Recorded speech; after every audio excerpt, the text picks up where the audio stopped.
La mujer que ves en pantalla es Natalia Andrea Santo Domingo Rodríguez.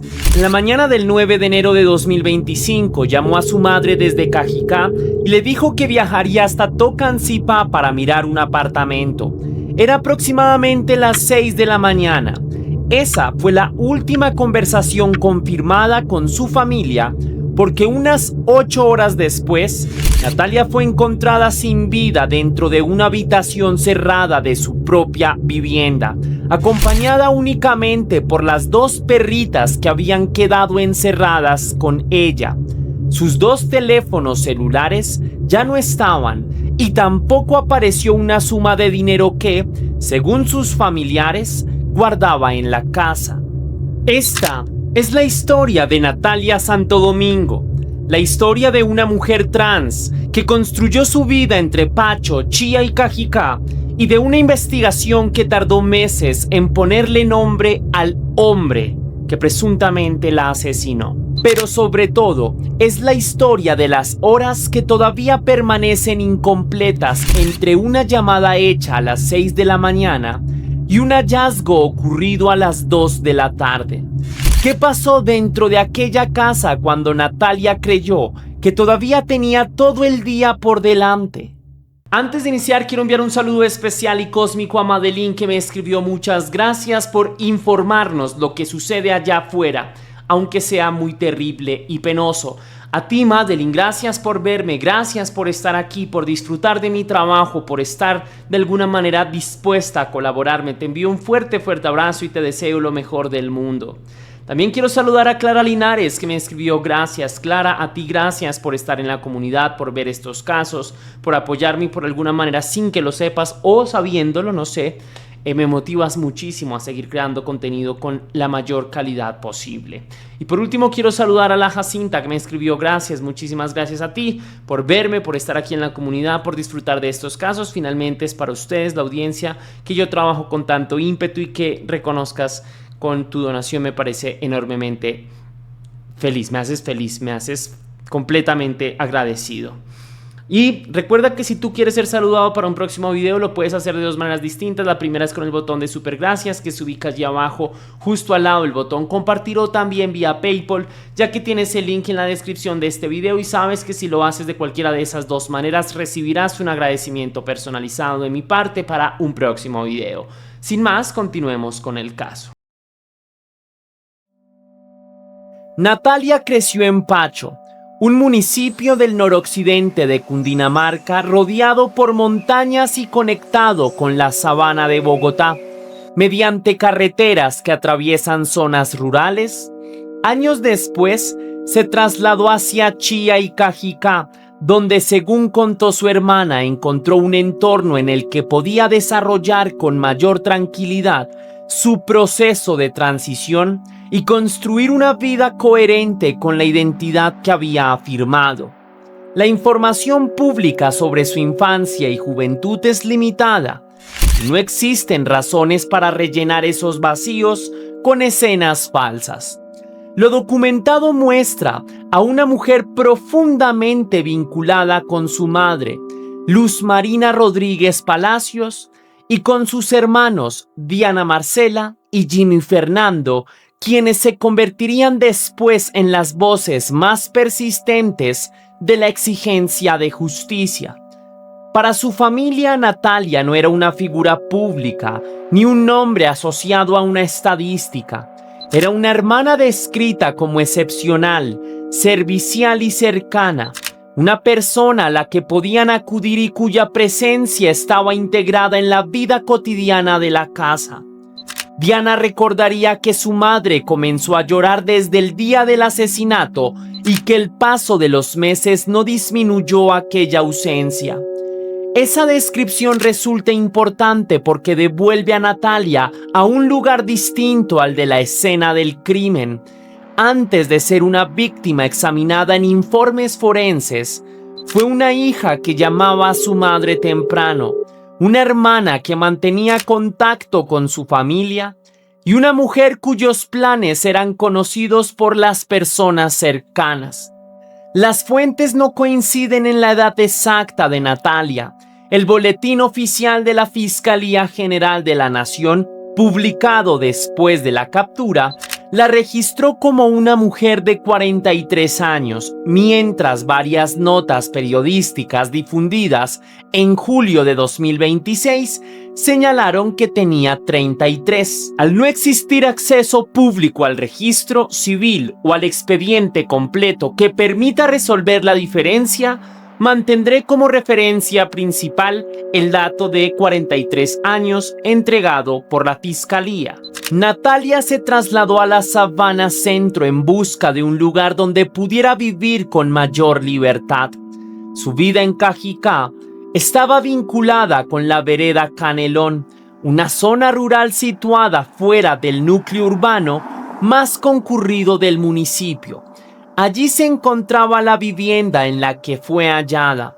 Las fuentes describen una habitación propia, cerrada el día del crimen, en la que también permanecían 2 perritas. La presencia de los animales se convertiría en un detalle perturbador porque indicaba que el responsable había abandonado el lugar, dejando tras la puerta no solamente el cuerpo, sino una escena detenida que la familia tendría que abrir horas más tarde. La Fiscalía describió posteriormente a Carlos Hernando Castillo Rojas como pareja sentimental de Natalia, mientras algunas publicaciones lo presentaban como un hombre conocido o amante de la víctima. Los reportes funerarios también mencionaron a un esposo entre los dolientes, pero no explicaron si ese vínculo estaba vigente, si correspondía a una relación anterior o cómo se relacionaba con el acusado. Esta falta de precisión obliga a evitar una reconstrucción romántica inventada.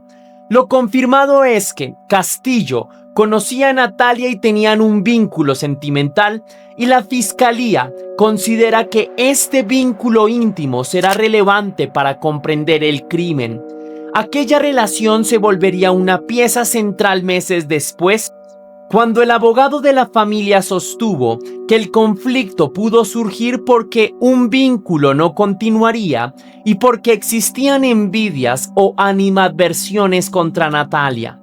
En enero, sin embargo, nadie fuera del círculo de los implicados sabía qué conversaciones habían tenido, si se había producido una ruptura o si Natalia había comunicado que quería alejarse.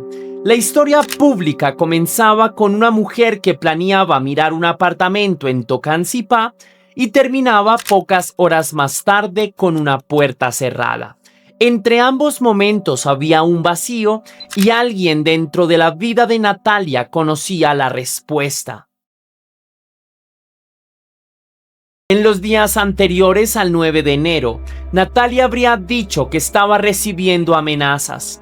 La afirmación fue realizada por su familia durante las primeras entrevistas, cuando todavía no existía una persona judicializada y las autoridades no habían divulgado una hipótesis consolidada. La existencia de amenazas resultaba inquietante porque Natalia mantenía 2 teléfonos celulares que desaparecieron después del asesinato. Los aparatos podían contener llamadas, mensajes, fotografías, ubicaciones y conversaciones capaces de reconstruir sus contactos recientes. Que el responsable se llevara ambos dispositivos podía responder a un interés económico, pero también podía tener el propósito de eliminar información. La familia informó además que faltaba dinero en efectivo. Durante los primeros días, esa ausencia abrió una hipótesis inmediata de robo.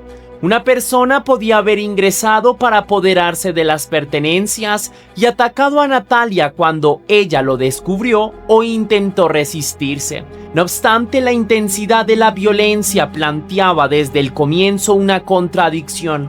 Los ataques vinculados únicamente con el hurto no suelen requerir un ensañamiento tan prolongado una vez neutralizada la víctima. Sin conocer todavía el número exacto de heridas, la familia ya afirmaba que quien había actuado lo hizo de una manera atroz y con una agresividad que parecía exceder cualquier finalidad patrimonial. la fiscalía terminaría imputando no solo feminicidio agravado, sino también hurto calificado porque el señalado agresor habría escapado con los teléfonos y el dinero. La tesis divulgada en 2026 sostiene que el crimen pudo estar conectado con la terminación de una relación y con animadversiones del acusado, pero esa versión debe ser probada en juicio mediante comunicaciones, testimonios y elementos forenses. La guía de la Fiscalía para casos de violencia por orientación sexual o identidad de género indica que deben analizarse las relaciones de la víctima, los antecedentes discriminatorios y cualquier amenaza previa, evitando reducir el caso a explicaciones estereotipadas. En otras palabras, no bastaba con decir que Natalia era una mujer trans y que por esa razón había sido atacada. Era necesario demostrar quién expresaba el prejuicio, cómo se manifestó y de qué manera se conectaba con el acto final. El jueves 9 de enero comenzó con una llamada. Aproximadamente a las 6 de la mañana, Natalia se comunicó con su madre y le informó que pensaba ir hasta Tocancipá para mirar un apartamento. El municipio se encuentra a corta distancia de Cajicá. De acuerdo con el relato de su hermana, la última vez que tuvieron comunicación con Natalia fue el día 9 de enero hacia las 6 de la mañana. A esa hora Natalia estaba viva. Podía utilizar al menos uno de sus teléfonos y hablaba de una actividad futura. No se despedía de su familia ni daba señales de que pensara desaparecer. Después de esa conversación, las fuentes públicas no describen otra comunicación confirmada. No sabemos si Natalia desayunó, si recibió a alguien, si intentó salir o si el hombre señalado por la fiscalía ya se encontraba cerca. Tampoco se ha divulgado la hora forense estimada de la muerte. Esa ausencia de información impide contar una escena cerrada como si hubiera sido observada, pero me permite identificar las preguntas que el juicio deberá responder. ¿Cuándo llegó Castillo? ¿Cómo ingresó?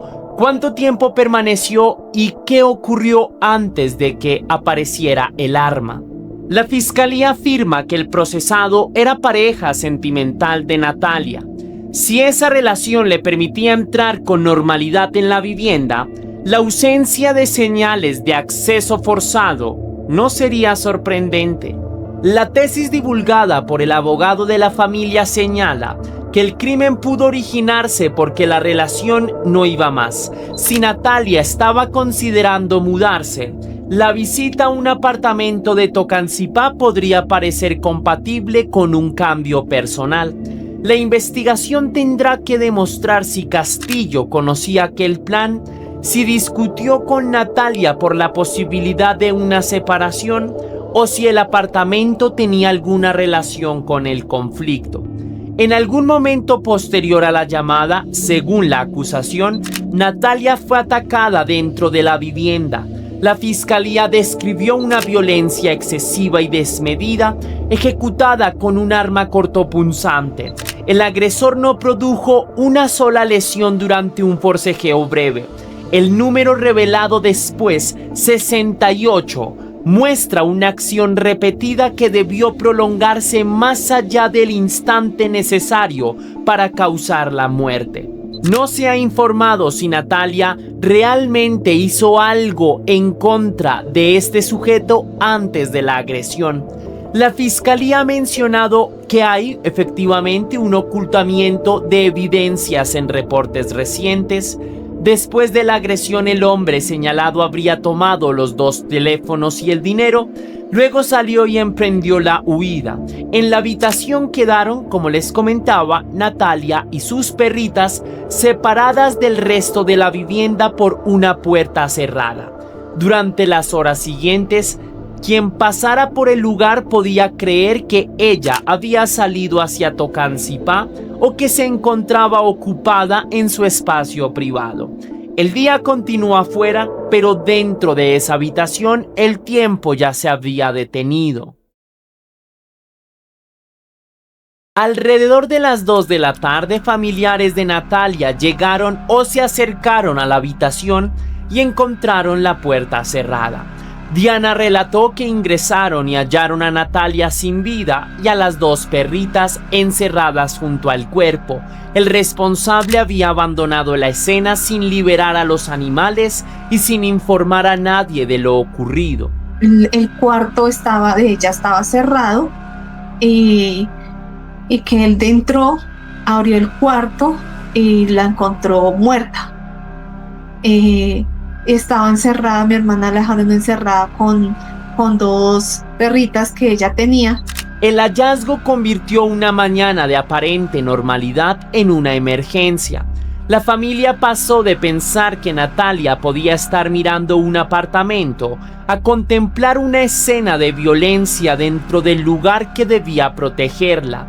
No existió una búsqueda prolongada ni una desaparición de varios días. La respuesta estaba a pocos metros detrás de una puerta que había permanecido cerrada mientras ellos esperaban noticias. Diana y su madre tuvieron que enfrentar directamente el cuerpo de Natalia. La llamada a las autoridades activó la presencia de policía y CTI. Desde ese instante, la habitación debía ser tratada como una escena criminal. Nadie debía mover objetos, utilizar los teléfonos que quedaran, limpiar superficies ni alterar la posición de los elementos. Cada ingreso tenía que quedar registrado y cada objeto debía conservar una cadena de custodia que permitiera presentarlo más adelante ante un juez. El problema, según la familia, fue que el procedimiento resultó lento y confuso. Todo fue muy demorado, todo fue excesivamente lento. Quiero contar esto porque las autoridades, déjame decirte que el levantamiento fue muy tarde, la encontramos a las 2 de la tarde y el levantamiento fue 6, la verdad no tengo el horario exacto, pero creo que fue después de las 6. Diana afirmó que Natalia fue encontrada alrededor de las 2 de la tarde y que la inspección y levantamiento solo se produjo después de las 6. 4 horas pueden ser necesarias en una diligencia compleja si los investigadores están documentando cuidadosamente el sitio, pero la hermana describió la espera como excesivamente lenta y consideró que no recibieron explicaciones suficientes. También sostuvo que el abogado que inicialmente los acompañó no les indicó correctamente cómo proteger sus intereses ni qué actuaciones podían solicitar. Diana asegura que varias pruebas se perdieron. La fiscalía, por su parte, no ha reconocido públicamente una falla específica en el procesamiento inicial. Lo comprobable es que el caso tardó casi 11 meses en producir una captura, pese a que el acusado era una persona conocida por Natalia y finalmente fue localizado en la misma región. La familia salió de aquella habitación con una certeza y muchas dudas. Sabía que Natalia había sido asesinada, pero todavía no sabía quién había cerrado la puerta. Y mientras el CTI documentaba la escena, el hombre que la fiscalía señalaría meses después ya se estaba alejando con 2 objetos capaces de contar las últimas conversaciones de la víctima. De acuerdo con Saúl León, abogado de las víctimas, las lesiones se concentraron desde el tórax hacia arriba. El representante afirmó que Medicina Legal estudió su distribución y concluyó que correspondían a patrones asociados con crímenes de odio por identidad de género. El número revela una violencia repetitiva que exige una explicación. Una agresión de esa magnitud puede expresar ira, castigo, deseo de destrucción o la intención de desfigurar y borrar simbólicamente a la víctima. Hay luto en el municipio de Cajicá, Cundinamarca, tras el asesinato de Natalia Santo Domingo, una mujer trans hallada sin vida al interior de un inmueble ubicado en la vereda Canelón. Las 68 puñaladas son la evidencia más impactante, pero no necesariamente la más decisiva. Una cámara que lo ubique entrando, Una llamada que revele una amenaza o un mensaje relacionado con la ruptura puede tener mayor capacidad para demostrar el móvil. La violencia del cuerpo cuenta que ocurrió, pero las comunicaciones pueden explicar el porqué. Las cámaras de seguridad rara vez muestran por sí solas un crimen ocurrido dentro de una habitación. Su valor está en reconstruir lo que rodea la escena, quién llegó, a qué hora, cuánto tiempo permaneció, qué ruta tomó al marcharse y si transportaba objetos que no llevaba al entrar. En el caso de Natalia, las autoridades analizaron horas de grabaciones recogidas en la zona y en los municipios cercanos. El proceso debió requerir la comparación en diferentes sistemas. Una cámara podía mostrar una calle, otra la vía principal y una tercera un punto de chía.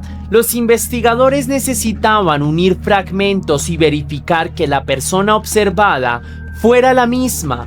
Carlos Hernando Castillo apareció como el principal sospechoso. Tenía 30 años, residía a veces en Chía y mantenía, según la fiscalía, una relación sentimental con Natalia. La diferencia de edad registrada oficialmente, Natalia con 43 y él con 30, no explica el conflicto, pero forma parte del perfil presentado por la entidad. La investigación también había determinado que Castillo huyó después del ataque. Algunos afirmaron que se escondía en Chía y otros en Zipaquirá. Sin embargo, algunos creen que emprendió la huida, que fue de alguna manera que finalizó en Boyacá. Una investigación de 11 meses sugiere que la fiscalía no consideró suficiente reconocer a Castillo en una grabación. Necesitaba demostrar su vínculo con Natalia, su presencia en un intervalo relevante, la ruta de salida y posiblemente la conducta posterior. También tenía que obtener una orden de captura sustentada ante un juez, lo cual exige presentar una inferencia razonable de autoría o participación. La familia no tuvo acceso público a todo ese trabajo. Desde su perspectiva, el caso parecía detenido hasta que las autoridades anunciaron que ya sabían quién era el sospechoso. La fecha elegida por la justicia fue el 25 de noviembre de 2025, Día Internacional de la Eliminación de la Violencia contra la Mujer. No sé si la operación fue programada simbólicamente o si fue una coincidencia circunstancial. Lo cierto es que mientras en diferentes ciudades se realizaban actos contra la violencia de género, policías se dirigieron hacia la vía que conecta Chía y Cajicá con otros municipios. Después de casi 11 meses, el hombre de las cámaras estaba a punto de quedar frente a un juez. Carlos Castillo fue capturado el 25 de noviembre de 2025. La diligencia se realizó en cumplimiento de una orden judicial y fue ejecutada por la Policía Nacional. El lugar se encontraba dentro de la misma región en la que habían transcurrido la vida de Natalia, la investigación y parte de la búsqueda del sospechoso. Su máximo, no sé cómo está mucho, que todos funcionarios de la Hacienda acá del municipio, ¿sí? Esta orden la emite la Fiscalía General de la Nación, en cabeza de la Fiscalía Segundo Seccional Unidad de Vida del municipio de Zipaquirá. Carlos Hernando Castillo Rojas, el día de hoy queda usted capturado por el delito de homicidio. Tiene derecho a guardar silencio, todo lo que ella puede ser usado en su contra. Tiene derecho a un abogado de confianza. Si no tiene uno, le está a asignar a uno. Tiene derecho a llamar y a notificarle a alguien de la captura por el cual está haciendo hoy. Y tiene derecho a saber el motivo de su captura, el cual es el delito de homicidio emitida por el Juzgado Promiscuo Municipal de Cajicá, Cundinamarca. El gobernador Jorge Emilio Rey anunció públicamente la detención y afirmó que era resultado del trabajo coordinado entre autoridades judiciales y policiales. Reconoció a la Policía Metropolitana de La Sabana y reiteró a la familia que Cundinamarca no aceptaría la impunidad ni la normalización de la violencia. La captura no equivalía a una condena. Castillo debía ser presentado ante un juez de control de garantías, quien revisaría la legalidad del procedimiento y decidiría si los elementos de la fiscalía justificaban mantenerlo privado de la libertad. Durante la audiencia, el ente acusador le comunicó los delitos que le atribuía. La fiscalía lo señaló como presunto responsable de transfeminicidio agravado de Natalia y del hurto calificado de sus pertenencias. Sostuvo que la atacó con un arma cortopunzante, actuó con violencia excesiva, tomó los teléfonos y el dinero y huyó de la escena. También indicó que el crimen habría ocurrido dentro de un acto de intolerancia hacia la comunidad LGBTIQ+. Castillo no aceptó los cargos. Esa decisión significa que la fiscalía debe demostrar su teoría en un juicio y que el acusado conserva la presunción de inocencia hasta que exista una sentencia firme.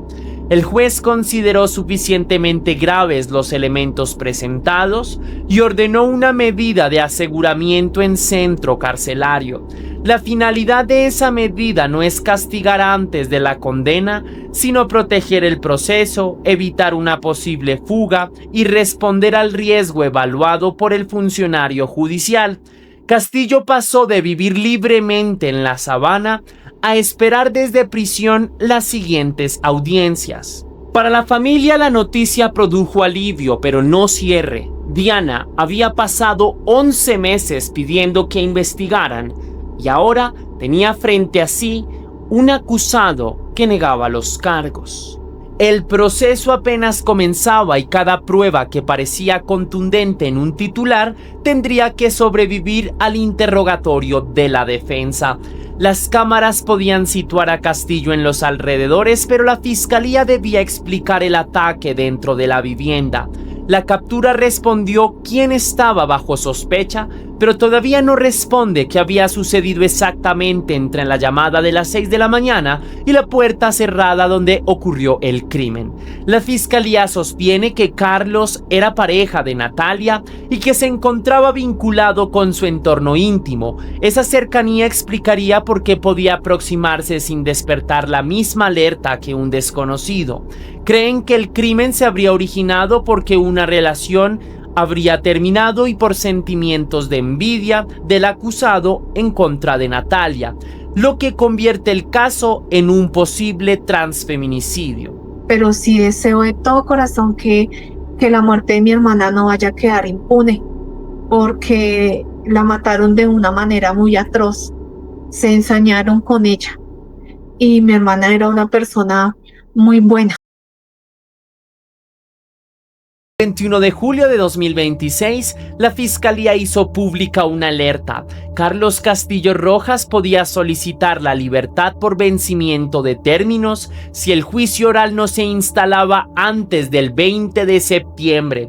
Habían transcurrido aproximadamente 8 meses desde la captura y según su abogado, el proceso todavía no llegaba al inicio formal del debate probatorio. La figura existe para impedir que una persona permanezca indefinidamente detenida de manera preventiva sin que el Estado avance dentro de los plazos legales. Sin embargo, para la familia, la posibilidad de verlo libre antes de una sentencia representa un nuevo riesgo emocional y una señal de que las demoras vuelven a favorecer al procesado.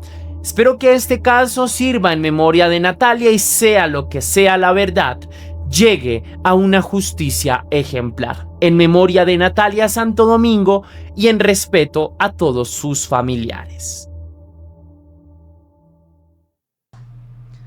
Pero antes de irme quisiera recomendarte este video que tienes acá sobre la historia de María Eduarda Rodríguez, una joven brasileña que se fue a practicar deportes extremos, de esos que te lanzan como el bungee jumping, pero terminó todo en una completa tragedia. Si quieres ver todos los detalles de esta investigación, por favor, dale clic aquí. No te lo vayas a perder.